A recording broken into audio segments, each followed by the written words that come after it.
Assalamualaikum warahmatullahi wabarakatuh. Perkenalkan, nama saya Mujahidah Ramasarita. Stambuk saya O271-19014. Saya dari kelas Aqua 02, Fakultas Peternakan dan Perikanan, Prodi Aquakultur, mata kuliah Fisiologi Reproduksi Ikan.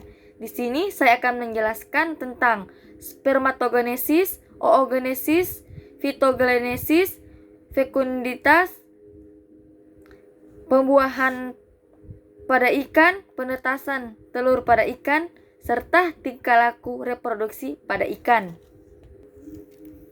Yang pertama, saya akan menjelaskan apa itu spermatogenesis. Spermatogenesis adalah proses pembentukan spermatozoa dari sel-sel epitel germina. Sehubungan dengan proses tersebut, terjadi perubahan-perubahan atau perkembangan dari gonad ikan pada testis.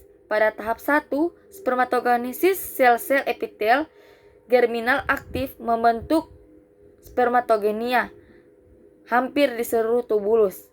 Pada perkembangan gamet, jantan dan spermatogenesis menjadi spermatozoa melalui dua tahap, yaitu spermatogenesis dan spermiogenesis. Yang kedua, oogenesis.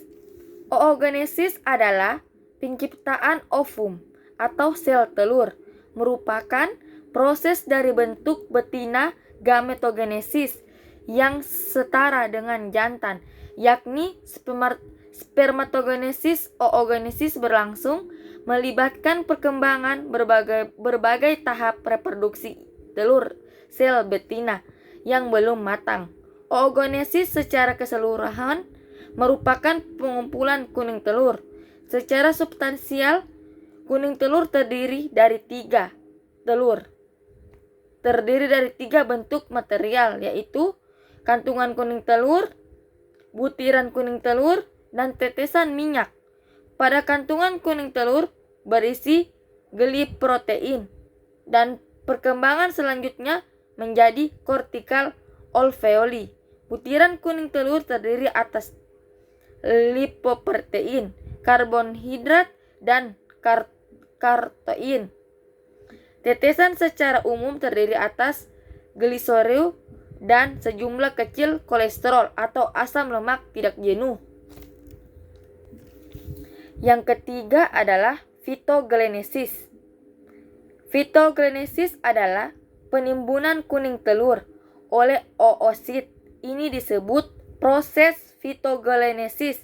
Pada proses ini, oosit akan menyerang kandungan fitogelenin sehingga membesar volume oosit seiring dengan perkembangan gonad.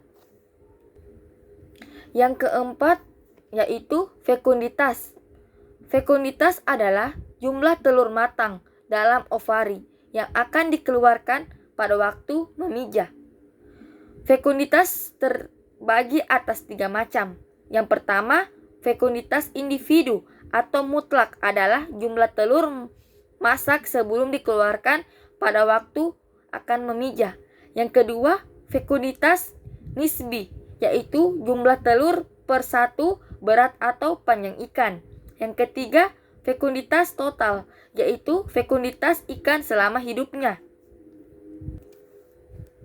Yang kelima, bagian-bagian telur pada ikan terbagi menjadi dua. Secara umum dapat dibedakan berdasarkan kandungan telur.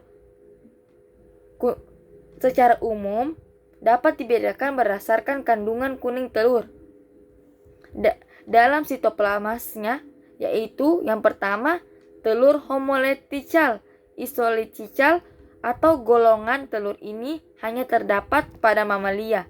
Jumlah kenung telurnya hanya sedikit, terutama dalam bentuk butiran-butiran lemak dan kuning telur yang terbesar di dalam sitoplasma. Yang kedua yaitu telur toleretical. Golongan telur ini terdapat sejumlah kuning telur dan berkumpul pada satu tubuhnya atau kutubnya. Ikan tergolong hewan yang mempunyai jenis telur tersebut. Yang keenam, proses pembuahan telur pada ikan terbagi menjadi dua macam. Yang pertama ada fertilisasi internal dan fertilisasi eksternal.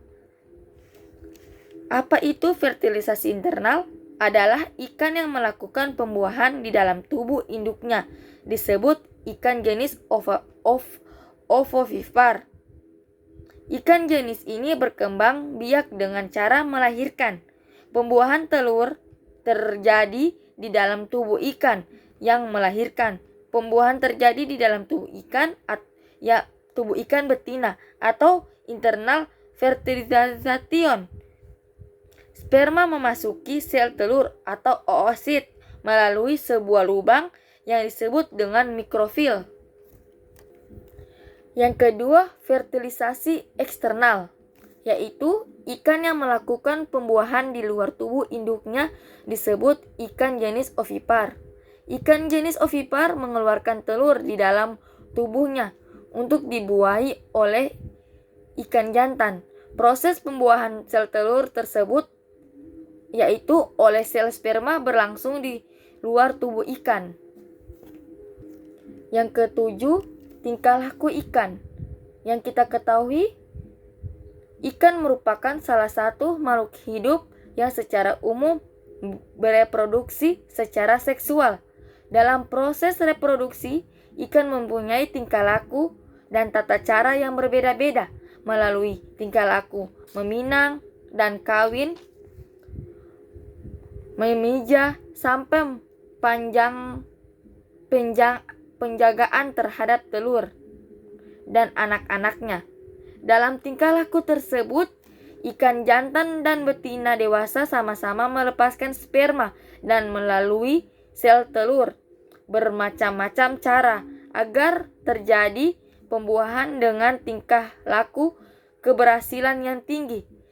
Selain itu dapat memberikan ketepatan waktu dan melepaskan sperma dan telur agar pembuahan dapat berhasil baik. Tingkah laku meminang juga dapat menjamin dua individu yang berpasangan tersebut berasal dari jenis yang sama. Individu jantan dan betina jenis ikan mempunyai tanda-tanda yang sinyal tersendiri yang hanya dimengerti oleh betina dari jenisnya.